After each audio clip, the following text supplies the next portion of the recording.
सार बचन राधा स्वामी वार्तिक भाग पहला दफा 46। देखो दुनियादारों को,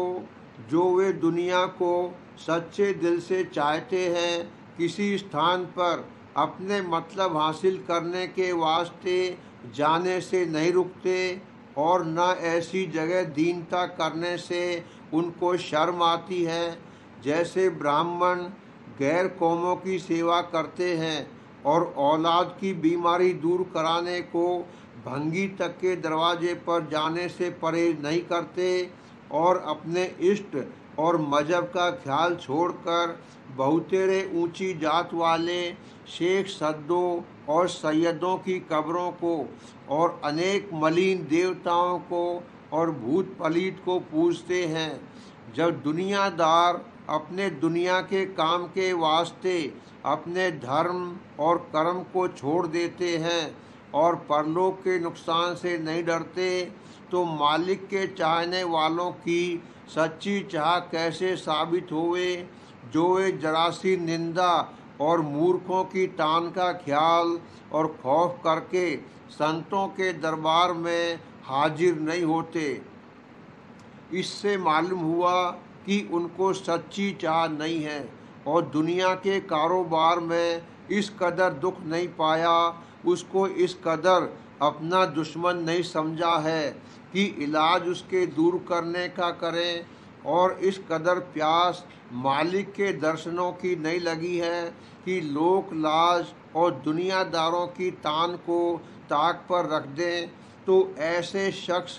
संतों के सत्संग के लायक नहीं हैं, क्योंकि उनको पूरी गर्ज नहीं है कि संतों के हुजूर में दीनता के साथ पेश आवें और अपने दुख की दवा लेवें।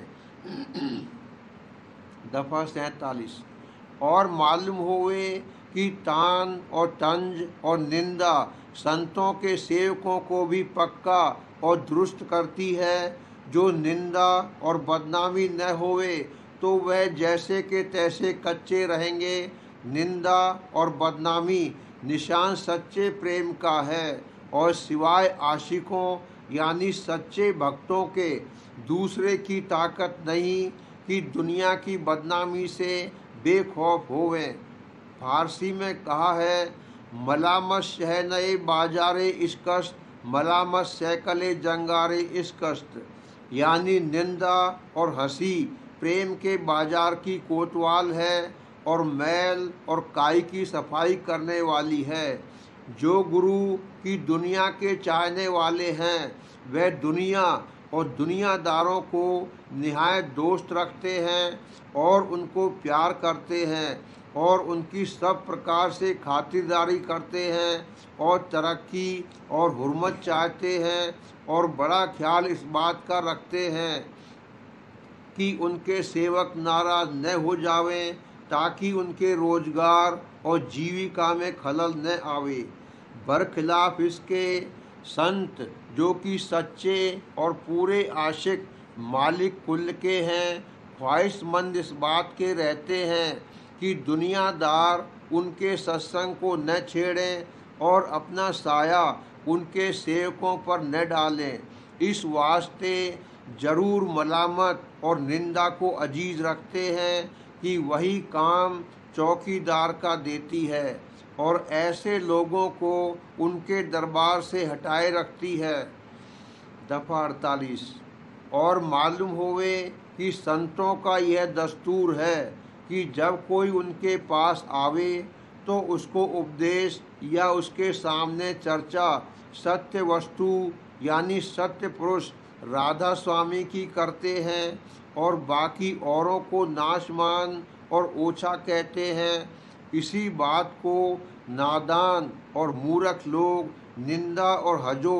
देवताओं और अवतारों और पैगंबरों की समझकर उनको निंदक कहते हैं, और यह नहीं ख्याल करते कि जो उन्होंने ब्रह्मा विष्णु और महादेव और देवताओं और अवतारों और पैगंबरों को ओछा बतलाया,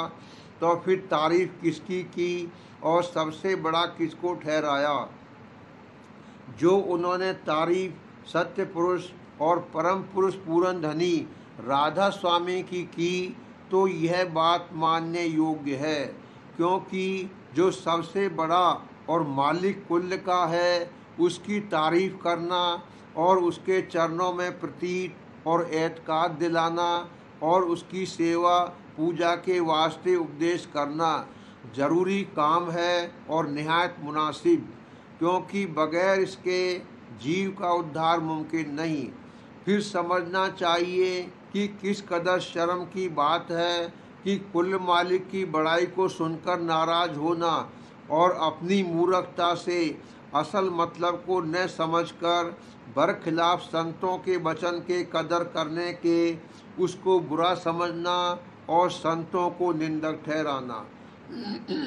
दफा 49। वेद और शास्त्र, भागवत और पुराण वगैरह ने अवधि यानी उम्र ब्रह्मा और विष्णु और शिव और देवताओं की लिखी है, और अवतार भी जो संसार में आए वह भी संसार को छोड़कर चले गए। तब उनकी देह रूप का और ब्रह्मा विष्णु और शिव वगैरह की देह का नाशमान होना साफ जाहिर है, और जब यह रूप नाशमान साबित हुए तो उनके इस स्वरूप की नकल को अविनाशी समझना या उसका इष्ट या निश्चय बांधना किस तरह दुरुस्त हो सकता है। अगर उनके निज रूप का भेद लेकर उसका ध्यान करते और उसमें इष्ट बांधते तो भी कुछ थोड़ा सा फायदा होता, और नकली स्वरूप में तो कुछ भी हासिल नहीं। इसमें साफ गलती अवाम की पाई जाती है, और जो संत उसको दूर करना चाहते हैं तो लोग अपने अहंकार और मूर्खता से उनको निंदक कहते हैं। खासकर रोजगारी लोग मिसल पंडित और भेक के जरूर बुराई करने को तैयार होते हैं।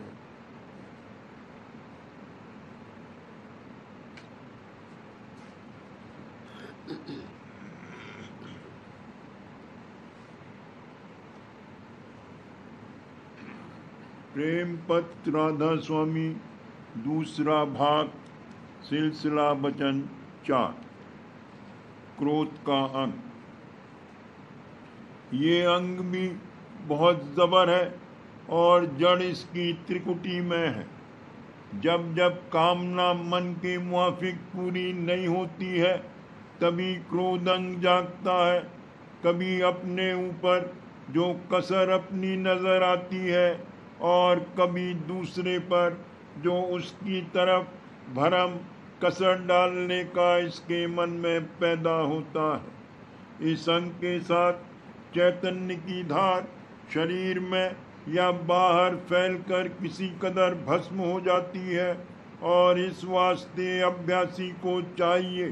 कि इस अंग से बहुत डरता रहे और जहाँ तक हो सके इसमें जानकर या भूल कर कभी बर्ताव न करे। सिर्फ मसलहत के मुआफिक बर्ताव चाहिए कि जिसमें बंदोबस्त अंतर या बाहर दुरुस्ती के साथ जारी रहे, और हर एक अंग या शख्स अपनी अपनी कार्रवाई मुनासिब करता रहे। जो कोई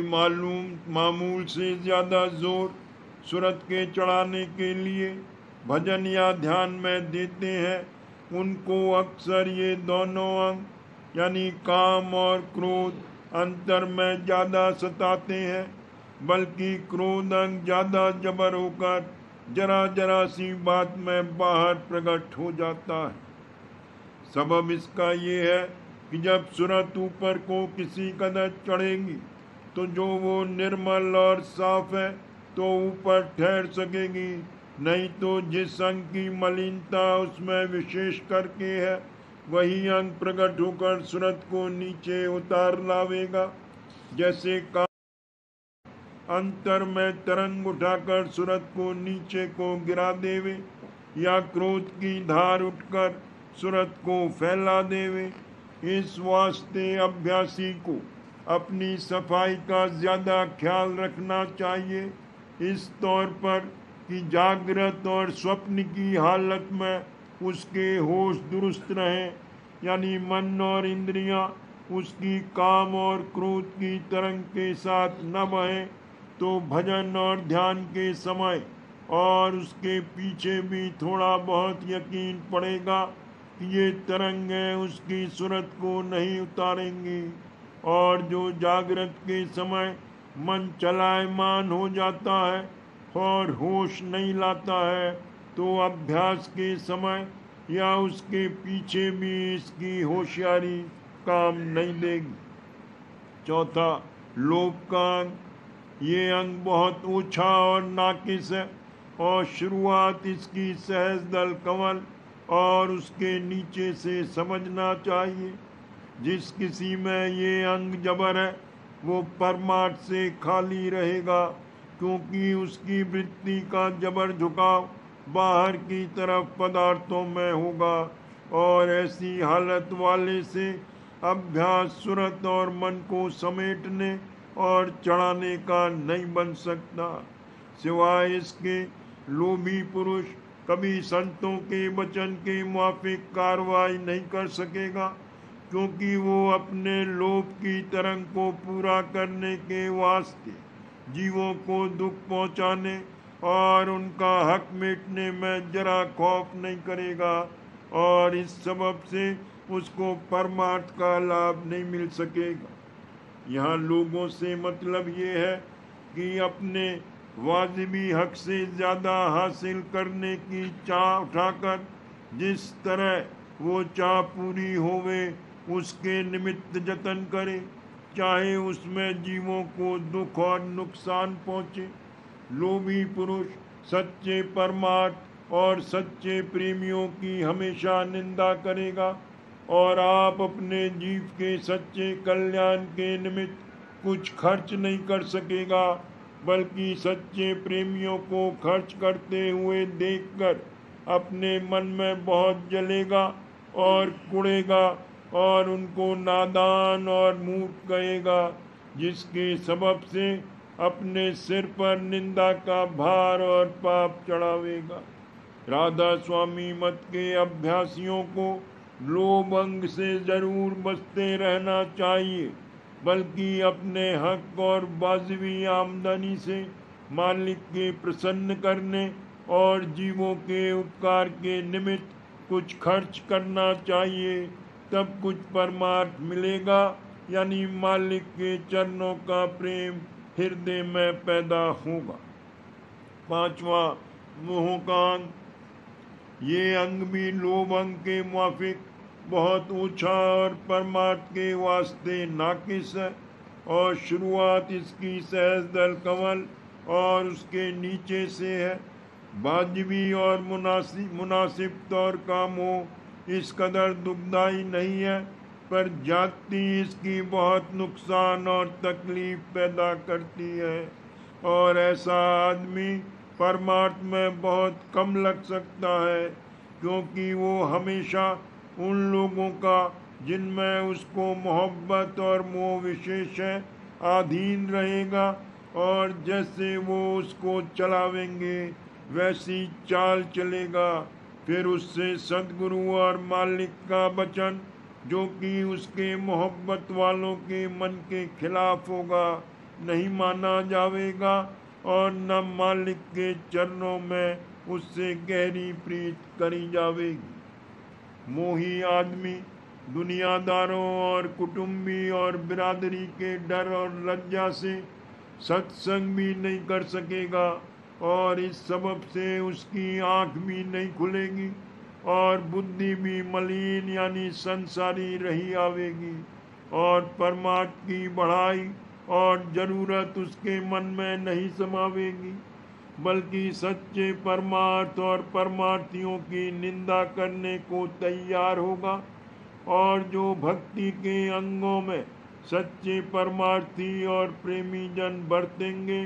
उनको देख देख करके वो अपने मन में जलता और कुड़ता रहेगा। इस सबब से सच्चा परमार्थ इसको कभी हासिल न होगा। ईर्ष्या और विरोध का, सिवाय ऊपर के लिखे हुए अंगों के 2 अंग और भी है, कि वो अहंकार और क्रोध से करीब करीब मिले हुए हैं। यानी जिसके मन में अहंकार ज़्यादा है उसको दूसरे की मान और बड़ाई देखकर जरूर ईर्ष्या आवेगी, और जो कोई विशेष अहंकारी और क्रोधी है वो दूसरे से जो वक्त क्रोध या मान बढ़ाई के मामले में थोड़ा बहुत उसका मुकाबला करेगा, विरोधी यानी दुश्मनी करने लगेगा। इस तरह ये दोनों अंग ईर्ष्या और विरोध के उन पांचों अंग से थोड़े बहुत मिले हुए हैं। अब इनका थोड़ा सा हाल जुदा जुदा लिखा जाता है ताकि अभ्यासी जीव इन अंगों से डरते रहें और जहाँ तक बने इनके चक्कर में न आवे। ईर्ष्या का अंग, अभ्यासी के वास्ते ये अंग बहुत नुकसान देने वाला है, क्योंकि जब ईर्ष्या किसी की तरफ से उसकी बुराई देखकर या भरम के सबब से मन में बस जाती है, तब हमेशा उसको देखकर या उसका जिक्र सुनकर एक किस्म की जलन पैदा होती है कि वो विरह और प्रेम अंग को थोड़ा बहुत सुखा देती है और भजन और ध्यान का रस नहीं आने देती है। और जो तरंगे की ईर्ष्या के सबब से उस शख्स की तरफ उठती है वे भी विरोध की बढ़ाने वाली और भजन के रस और आनंद से दूर डालने वाली होती है। यानी ऐसे ही ख्याल उठा करते हैं कि किस तरह उस आदमी को नुकसान या दुख पहुँचे, और उसकी निंदा सुनने में चित्त मगन होता है। और आप भी अनेक तरह से उसकी बुराई और निंदा करता है, यानी अपने ऊपर पाप पर पाप बढ़ाता है। और जो दूसरी तरफ से भी बराबर मुकाबला होता जावे तो ये ईर्ष्या का अंग विरोध की सूरत पैदा करता है, यानी पूरी दुश्मनी आपस में हो जाती है और फिर उसके बढ़ाव में और जारी रहने में दोनों का परमार्थी नुकसान होता है। इस वास्ते अभ्यासी परमार्थी को ईर्ष्या के अंग में बर्ताव करने से बहुत परहेज करना चाहिए, बल्कि जो किसी वक्त अपना थोड़ा बहुत नुकसान या हर्ज भी हो जावे तो कुछ ख्याल न करे और जहाँ तक बने ईर्ष्या को चित्त में न धसने देवे। जो किसी अपने बराबर वाले की बढ़ाई या मान प्रतिष्ठा होवे तो उसको देखकर अंतर में जलन न लावे और ये समझे कि बिना मौज मालिक के कोई बड़ा या छोटा नहीं हो सकता। फिर जो कोई उसके साथ ईर्ष्या करेगा वो मालिक के हुक्म के साथ बरखिलाफी करेगा और हुक्म अदूली के पाप का भागी होगा। इस वास्ते परमार्थी को मुनासिब है कि अपने काम का फिक्र करे और दूसरों के काम के झमेले में न पड़े और अपने चित्त में सदा दीनता रखे और जिसको मालिक बढ़ाई देवे उसके सामने जो अपना काम पड़े जरूर दस्तूर के मुआफिक दीन होवे और वहाँ अहंकार न करे, नहीं तो अपना नुकसान करेगा। विरोध का अंग, ये अंग अक्सर क्रोध या ईर्ष्या के पीछे पैदा होता है और कभी भरम करके भी मन में धस जाता है और फिर बढ़ता चला जाता है। ये अंग भी दूसरे की तरफ से अंतर में जलन और गुस्सा पैदा करने वाला, और जब जिस घट में ये अंग प्रकट होगा भक्ति और दीनता और विरह और प्रेम को सुखा देगा। ये संसारी जीवों का हाल है कि जिस किसी से किसी बात पर नाराज हो जावे तो उसके विरोधी हो जावे, पर सच्चे परमार्थी जीवों को हुक्म है कि जहाँ तक मुनासिब होवे औरों के कसूरों को माफ़ करें और उनकी बुराई और ऐब को याद न लावें, यानी अपने मन में धसने न देवें, क्योंकि इसमें उनके परमात्मा का नुकसान है। सच्चे मालिक को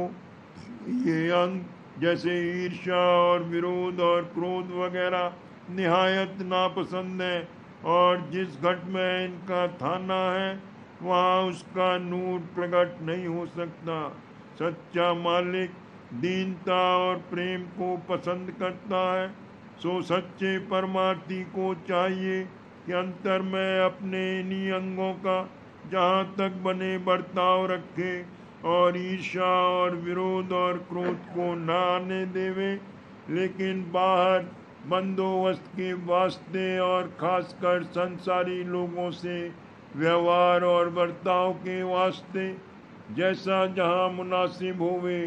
जाहिरी तौर पर बर्ताव करें, पर अपने मन में किसी के असली विरोध या ईर्ष्या को ठहरने न देवे, और जिस कदर जल्दी हो सके इन ख्यालों को हटाकर सफाई कर लेवे, ताकि अभ्यास और सत्संग में बहुत विघ्न न डालने पावे।